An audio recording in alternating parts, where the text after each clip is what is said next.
Hello, I'm Bob Matheny, Mayor of Zebulon, and this is, of course, the Zebulon Mayor Show.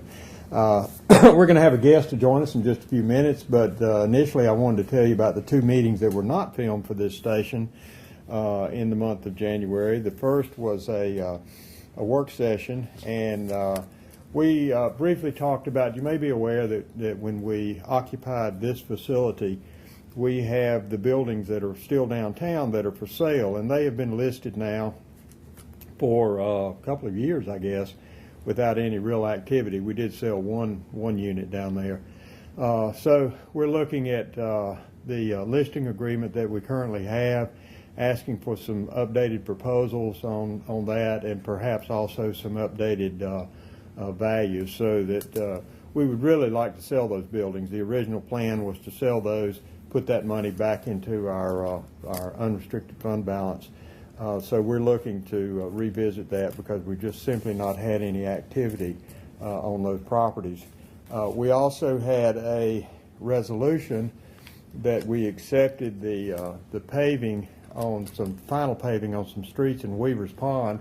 If you're not familiar with the Weaver's Pond subdivision, it's a development up by the Wakeland Elementary School, and the streets had not been completed simply because of the downturn in the economy, and we wanted a certain level of development to occur before the final top coating was put on.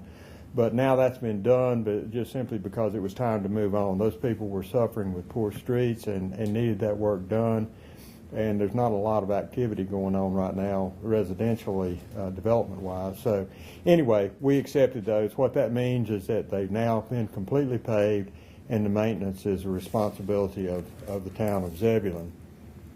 We also had a public hearing with the planning board, and that was a special use permit request. And if you've watched this show at any time in the past, you understand that special use permits are a quasi-judicial type hearing, which means they're run very much like a court. So we held that, and evidence was presented.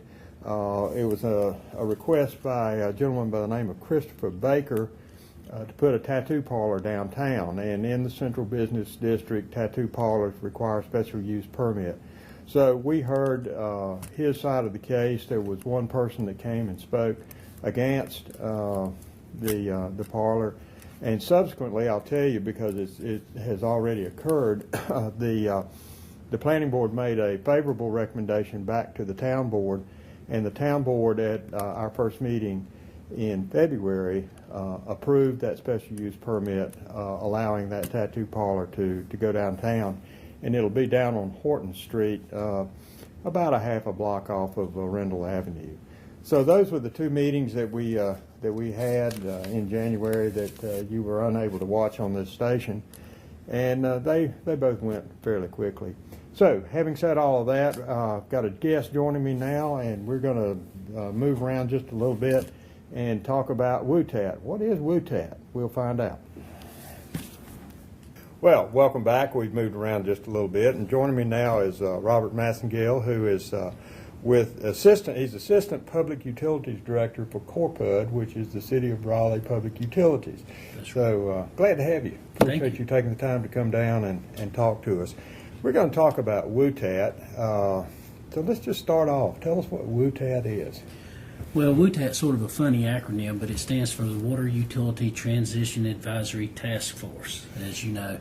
And the WUTAT was formed by the City Council back in June of 2010 to provide them guidance on the operation of the water utility, which is the Public Utilities Department in Raleigh, about the way we do business, things like rate setting, developing conservation incentive programs, and actually helping to develop a low-income customer assistance program. Okay. I believe that was originally proposed by the now mayor, Nancy McFarland. That's right. And adopted, of course, by the Raleigh City Council. How did they pick the members? Well, the members were picked. They're very diverse, as you know. You've been involved on the WUTAT. Each one of the council members nominated some of the WUTAT members, and there was also a push from our department to have representation of the merger communities, the communities that merged utilities back in from 2000 to 2006. There's 11 members, very diverse backgrounds. We have a developer, we have contractors, we have environmentalists, we have an engineer, we have technical experts in the water industry. We have a financial expert, a very good financial expert, and of course, we have representatives of the merger communities, which you were one of. Right. Yeah, I found that to be a very, as you said, diverse group, but all very committed and dedicated, not only to their cause, but this cause. Right. And so it's been a real pleasure to be a part of that. So. We've had, about 15 meetings? It seems like that, maybe at least. Feels like more than that. I think the first meeting started around December of 2010, and we've been meeting pretty regularly ever since to try to make the WUTAT aware of what we do and what's involved, the environmental compliance issues and things like that, the things that we have to deal with day in, day out, and basically how much it costs to operate the utility. Yeah, there was a real learning curve there. I know. In fact, the first few meetings, I said I was going through indoctrination, but it was necessary. I'm not belittling it. I'm just saying, it was necessary. There's an awful lot to learn. There's a lot more to it than most people, I think, I agree. Recognize. There was the original guiding principles that was put forth that we followed: strategic planning, water infrastructure, planning and management, environmental stewardship. You mentioned some of those. You mentioned financial planning, and there's a few more: operations management, customer education support, implementation policy. This is what we were asked to really look at, and you touched on some of that earlier, but that's pretty much the full. That's right. Things like the financial planning. The WUTAT came up with a recommendation that we need to be forecasting and doing financial planning for 5 and 10 years out, and forecasting what the financial needs would be. And one of the exciting things that the utility got out of it was the recommendation to hold a session with our city council early in the year, this time of the year, February and March, to try to make them aware of our issues, and so that we could get some feedback from them on how they were feeling about proposed rate increases and things like that. So if we could get a little bit of buy-in, we could at least inform the merger communities and our large customers, and really the customers at home, what they may be expecting when July 1st rolls around. Well, as you're aware, Robert, we the WUTAT actually met or made the final recommendations, what we deemed to be final. I don't know if they will be or not, but we made the recommendations to the Raleigh City Council on January the 17th. What I'd like to do is kind of go through those recommendations. I don't really want to go in depth because we don't have time to do that here. Sure. But just kind of touch on each one a little bit and talk about what is meant by. We'll start with create a permanent water utility advisory committee. That would replace the WUTAT. Right, and we think this is a good thing, that it will be people just like the original WUTAT that would basically get down into the weeds of the business and understand, so they can provide knowledgeable recommendations to the city council each year. Yeah, it's working with the council here in Zebulon. I mean, there's a lot to look at, and it really helps to have, I think, that expert committee, if you will, to bring recommendations and sort of dig into the roots of things. And I agree. We get 10 minutes in front of city council every 2 weeks, and you know how much time that you put in on the WUTAT, and it takes a lot more time than that to really understand the business and what the issues are. Okay, well, our second recommendation was to conduct an annual workshop with the council, and you touched on that, where the first one is set. Well, it's not been set yet, but it's tentatively going to be in March. We hope to have it in March. Right. And the idea there initially is to bring to them and expand on some of these recommendations, answer questions, which we really didn't have time to do at the council meeting. But ongoing, it would be annually to update them on what's happening. I mean, am I seeing that right? Well, that's the plan, and that's what the group recommended. Right. This first time, it appears that the city council wants to meet with the entire WUTAT committee right now, and keep you guys on board for just a little bit longer until this permanent advisory committee can be formed. Well, we do have a little more work to do, and we'll talk about that in a minute. But the next recommendation was to set the 5 and 10-year goals for reduction of per capita water usage. Let's talk about that now. The current per person usage is a little over 100 gallons a day, I think. When you average the entire system, that includes all the commercial, residential, industrial, when you average all that together, we average about 106 gallons per day per person. And there has been some goals to reduce that to the 90-something range. That's right. If my figures are wrong, don't hesitate to correct me. It's in that range, and all of that is important because, as you know, we've been trying to permit our next water resource supply. Right. We've been working toward the Little River Reservoir, and the resource agencies and the regulatory agencies want to know that we are doing what we can do to reduce consumption on a per capita basis before we pursue an additional water supply. So that's part of the reason why that's so important. All right, one of the other recommendations then is to update information of potential reclaimed water usage. Right. We have reclaimed here in Zebulon, and That's right. when we merged and came on board, we were already in the reclaimed business, which, quite frankly, I'll say I'm very proud of because it's beneficial to our community. It increases our potable water supply. It helped industry down here with the cost of their water. But we fight a different battle here than what the City of Raleigh fights. So let's expand on that with potential reclaimed water usage. What do you foresee there? Well, reuse water is one of the tools in the water resource toolbox that you have to, in addition to conservation and leak detection programs and things like that, to try to use the highest and best use for the water. Non-potable uses, it makes sense to use reuse water for non-potable uses like irrigation and chiller water. In Zebulon, you have a lot of your reuse water is used for chillers in some of your industries that are here that have chilled warehouses. So it's a very smart use for that. Well, for example, you really could use reclaimed water in toilets. Why do you need potable water in toilets? I'm not sure it's fully allowed statewide right now, but I mean that in other areas of the United States it is. Well, you're seeing you may have heard of LEED certified. I think this building that we're in has some LEED certification, but a lot of the LEED certified buildings, and you get more LEED points for the more conservation-minded things that you do. New construction and LEED buildings are using dual plumbing and flushing their toilets with reuse water.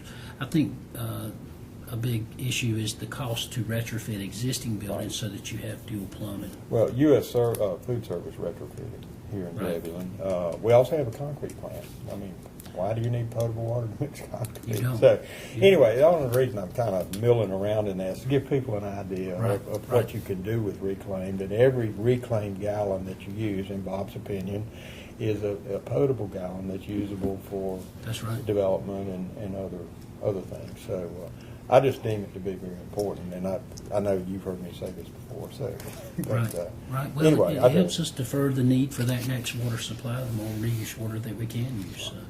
Well, we were saying to look, moving on with these, to a 5 and 10-year goal for reduction of per capita, but we also said that we need a 5-year operating budget, financial planning forecast.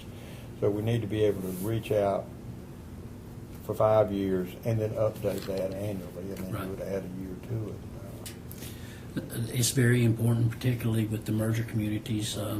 We've been wrestling with the issues of the merger communities and some of the costs associated with the mergers, and being able to forecast what future rate increases will be and make sure that the financial status is in good shape is important for not only Raleigh but also the merger communities too.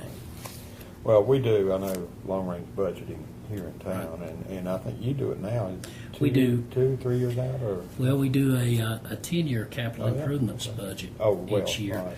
But we are doing, our rate modeling is based on a 5-year rate model right Okay. now, but this is recommending that we extend that out a little bit Yeah. further and look out 10 years. Okay. All right, well, one of the next that I want to talk about is benchmark public utilities against other similar utility departments. And I know that one of the comments I made is that we need to be the benchmark, meaning we need to be Right. the leader. And I don't think anybody disagreed with me on that, but you have to start somewhere. Well, we think this is important because being a city department, we're often, at least our job classifications and our job pay scales are compared against other city departments and other city employees who really don't do exactly what we do. We have water treatment operators and wastewater treatment operators and laboratory specialists in all kinds of specialty fields that really don't exist elsewhere in the city. So we feel like we need to be benchmarked against other cities for that purpose, and also to benchmark to see how we stand as far as customer service. Are we, our goal is to be the best, and just like you said, we want folks to benchmark against us, but we need to know how we stand against everybody else Sure. to do that. Okay, well, the next one then recommendation was to seek legal assistance in protecting reserved funds. That's always fun because it's like any ordinance is only Right. good until the board rescinds it. So, That's right. what are we trying to do there? Well, we've got some really old pipes in our system, particularly inside the Beltline in downtown Raleigh. You can imagine Zebulon, the older parts of Zebulon has some old pipes. Wake Forest certainly is one of the older communities in the area. Some of these pipes were put in the early 1900s, and they're starting to age out. We do good if a pipe system lasts 100 years. Oftentimes it doesn't. And what we've not been doing is putting away reserves so that when those pipes age out, we have money to start replacing them. So what we'd like to do, and what the WUTAT has recommended, is that we look at starting to put away, start collecting funds and put it away so that when those pipes do age out, we've got funds available. We want to be able to protect those funds so that they can't get transferred to another, for another use other than Right. that specific use. Right. And it may require legislative action to help us protect those funds. Yeah, it's awfully easy, especially when times are tight, to start robbing one fund. Robbing Peter to pay Paul, That's I right. think is the term That's a lot right. of people use. But I think, and I agree, that it's very important that if money's put aside for this long-term maintenance, that it be retained Yep. for that and not used for other purposes. That's So, right. Anyway, okay. The next item we had was direct the Water Utilities Advisory Committee, that would be the one, the long-term permanent Right. committee, and Corpa to create a cost curve analysis, cost, benefit, risk, and rewards of investments. That's a mouthful. Well, it You're talking is. about that. And it's basically saying, let's do a cost-benefit analysis for new programs, conservation programs.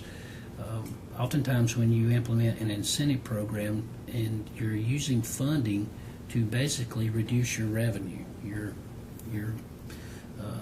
paying people to use less water, which means less revenue. So what we want to do is look at the cost benefit of that. Does that make sense? Are there better ways that we could spend the money through education and things like that to get the same results? Right, okay. Then we have extend EMS to those departmental programs which include public health, water quality, water reclamation, and future projects. Okay.